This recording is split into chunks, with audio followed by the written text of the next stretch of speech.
I wanted to talk about a great experience that I had today, but also I don't want to forget to say divorce care. I was doing some speaking at a divorce care class, and if you haven't heard about divorce care, I would highly, highly recommend it.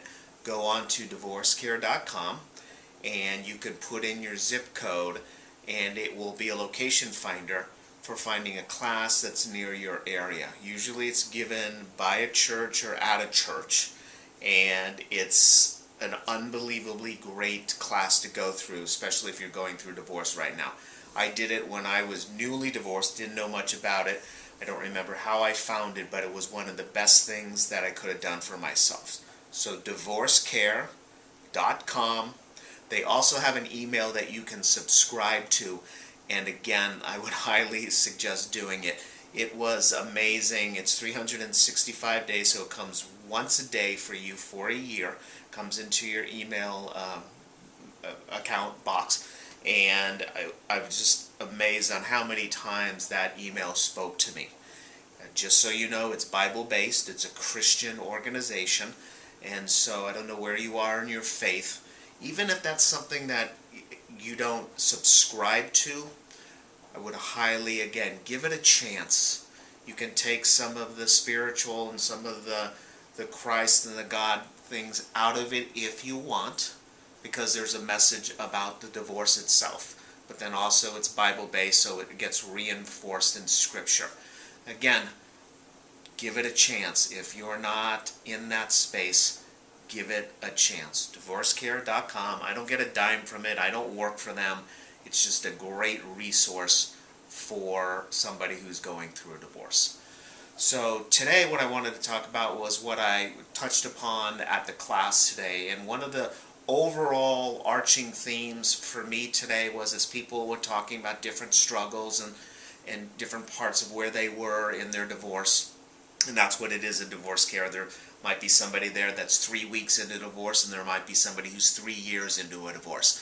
So you're getting different perspectives and different mindsets from people, but it's run by people who have gone through it, so they can give you their experience on do's and don'ts and things that work for them. So during this class, my kind of overall theme was don't push the river. Meaning you're in a very, very stressful time of your life, you're going through a divorce, there's lots of fighting and bickering with your ex, and all of the things that make up a divorce is letting things go. And I know you're in the middle of it right now, so letting things go, how can you do that? Look at things that you can let go. For instance, the house. I'm sure that the house is a huge sticking point for some of you.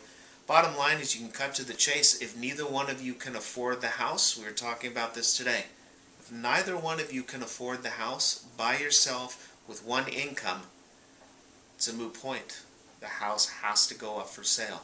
So instead of arguing and fighting about it and trying to see, can you make it work, let it go and move on.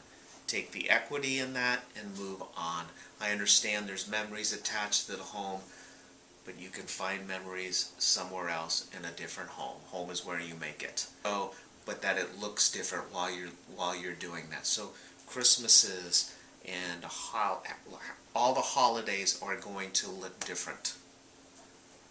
They're not. It's not good or bad. It's just different. So the moment you can wrap your head around no one wins in this divorce, and that things are going to look different, and start letting things go that aren't important, the better you're going to be through this, the better you're going to make it through this divorce.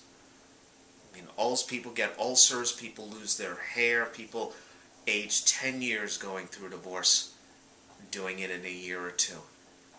When if you can just step back, breathe a little bit, and say it's all going to work out, believe that it's going to work out, not get into the trenches and the mud of the bickering and the arguing about little things. No one at the end of a divorce says, oh, I wish I would have taken this TV cabinet. I wish I would have taken our home entertainment system. Really? Nobody's saying that. They're saying things like, maybe I could have done that better.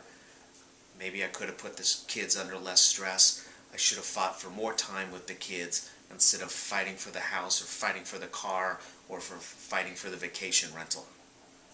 So again, try not to push the river, letting things flow through that, and realize that your life is going to look different. Thank you. Remember, divorcecare.com. Go on there, see if it's for you. Highly recommend it. And until next time.